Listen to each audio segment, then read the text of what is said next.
Ася Кайнелайнен. Господи, да что ж такое темпера? Не понимаю, может быть, это вид акварели? Да нет, это вид гуаши скорее. Водная краска. Ну, в таких вот тюбиках мастер-класс продает.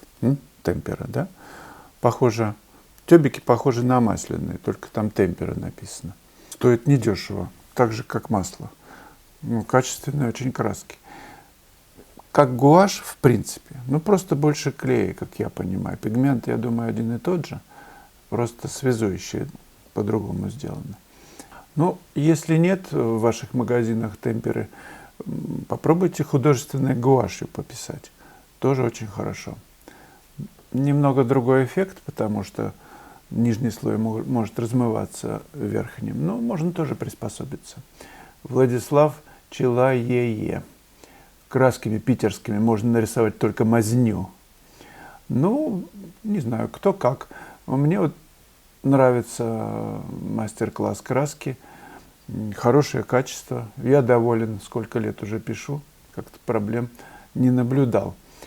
Ну и потом, ну, например, зеркало. Вот я смотрюсь в зеркало. Да? И что, в это зеркало может смотреть только злой человек? Да нет, и добрые тоже могут смотреть. Оно же отражает просто то, кто в него смотрит. Ну, а потом мне очень нравится сочетание мазни и не мазни. Сочетание тонкой, удивительно точной живописи, рисунка и хаоса некого. Когда это происходит на тарелке у меня, я просто обожаю. То есть все вроде бы вылизано, красиво положено. Рисинка к рисинке. А потом бах, чем-нибудь, соусом каким-нибудь, горчицей. Или лангет, например, шмяк на него вот так. И очень это впечатляет сильно. С брызгами во все стороны особенно.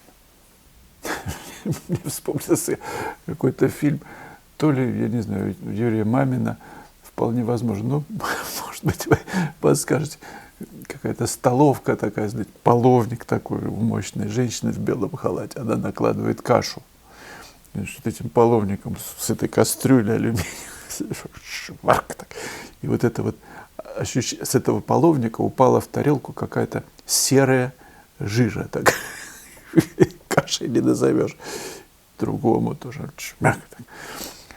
Ну, такая еда. Кстати, может быть, если у кого-то есть проблемы с красками мастер-класс, ну, скажите, пожалуйста, мне очень интересно. Опять же, вот я еще в Совке вырос, в советское время, там вообще красок не было. Ничего. Писали же художники и становились всякими лауреатами и заслуженными. Да, Фешин, тот же нами любимый, уехал в 25-м, по-моему, году из постреволюционной России. Главной причиной он говорил, что нет возможности работать.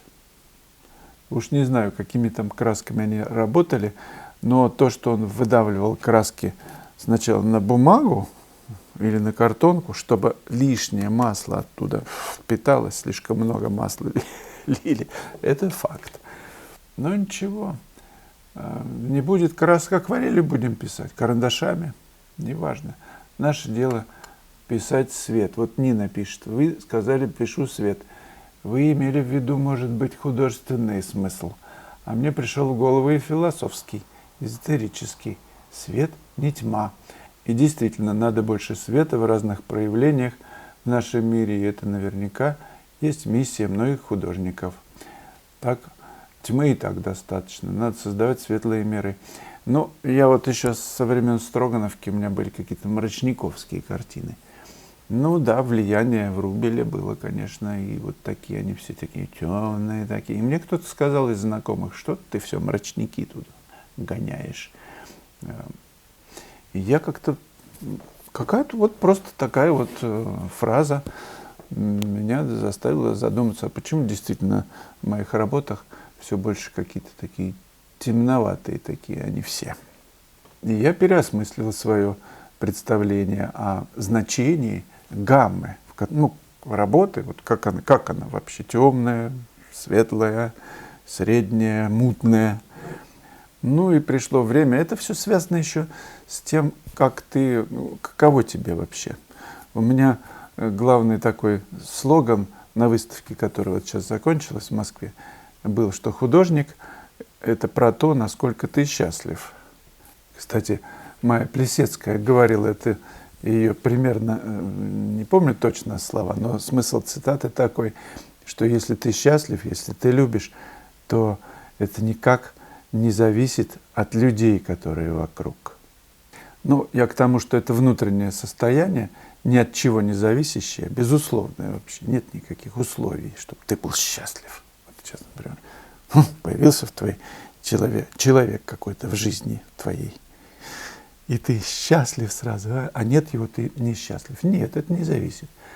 Так вот, если это приходит, то и картины светлые. Поэтому свет в картинах, их светоносность зависит от того состояния, в котором ты находишься. Я просто увидел в те времена такие картины, светоносные. Меня это очень впечатлило, сильнее впечатлило, чем мрачные, мутные, заставляющие тебя переживать, в депрессии быть. И я себя спросил, меня, настоящего, больше где? Вот когда я смотрю светлые работы, такие вот наполненные, или такие вот, которые вот заставляют задуматься. И если этот ответ приходит, у каждого он, конечно, свой, он настраивает на определенного рода работу. Твое представление о живописи изменяется гамма, изменяется цвет, тон в живописи. Посыл работ другой, более широкий, объемный, более наполненный. Власкина Елизавета. Слава, мне кажется, что женщина в халате акварелью – это ваша мама. Нет, это не мама. Я был в Чечне еще до Первой войны, прям за год. И там такая история, я как-нибудь расскажу, с влюбленностью моей связана. И я там гулял, на рынок ходил, и вот эта женщина, которая меня очень любезно приняла, я написал ее портрет, она на кухне сидела в халатике. Видно по лицу, она называется «Портрет чеченской женщины». У меня есть и портрет мамы, он выполнен и маслом, и акварелью.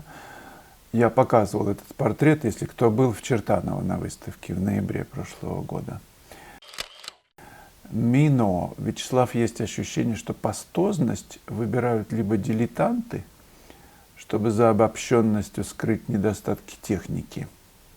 Я немного к ним отношусь. Либо мастера. Но тут хорошие слова написано, чтобы передать всю силу композиции, масс и цвета. И как живописцы отличают работу дилетанта от работы мастера по композиции, в том числе. Вот есть ощущение, вот как к человеку подходишь, вот он ничего не говорит, но вот какой он, как он стоит, как он смотрит, ты сразу, вот в первую секунду ты понимаешь, вот на твоей волне он или нет. По крайней мере, близко или нет. Вообще, можно с ним говорить? Или лучше вообще пройти мимо, правда ведь? Так и здесь. Ты смотришь на работу профессионала, ничего нельзя добавить. Наверное, это главное ощущение. Вот все на своем месте. Бывает так, что пишешь работу, стоп в какой-то момент, да? Ты понимаешь, стоп. Потом через день, как Мыльников говорил, по-моему, он говорит, вот гениален. Вот я гениален, утром просыпаюсь, смотрю на работу, как вчера был гениален. И, боже мой, какая плешь, что я тут понаделал, и начинает переписывать. Это процесс, я не знаю, сочинения. Вот как музыку сочиняет человек. Это же нельзя пойти теми же тропинками, которыми ты ходил в прошлый раз. Тогда будет похоже. Это ты идешь, я не знаю, в бурелом, в чащу. Это новое что-то. Поэтому это может долго делаться, но ощущение, даже на любом этапе, она не закончена 1000 раз, может быть. На любом этапе ты смотришь, вот профессионал делает. На любом. Через 5 минут, через 10. Это в каждый момент времени картина является из рук, из конвейера профессионала исходит. Вот все на своем месте. Это достижимо Мино. Конечно, композиция, цвет, обобщение, выделение главного. Посмотрите, если не видели мой урок по композиции и по тому, как видит художник, 1 и 13. Вдруг вы не видели, там просто много примеров. И, может быть, знаете, какая-то фраза изменит понимание. Вот для этого и делаются все эти уроки в моей школе.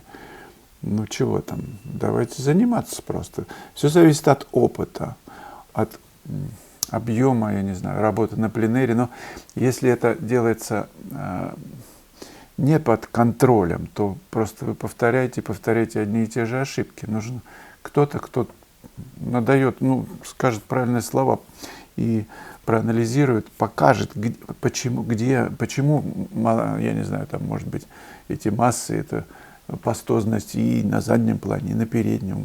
Где-то же нужно меру знать. Это же фактура, это последнее. Сначала должен тон быть проложен. Это целое дело. Но этим я занимаюсь. На живых классах, кстати, будет на майские праздники в Гурзуфе. Присоединяйтесь, пишите заявки.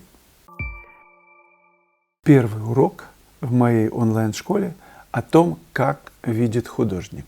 Я подробнейшим образом разбираю очень много, в основном, своих работ. Разбор – это препарация.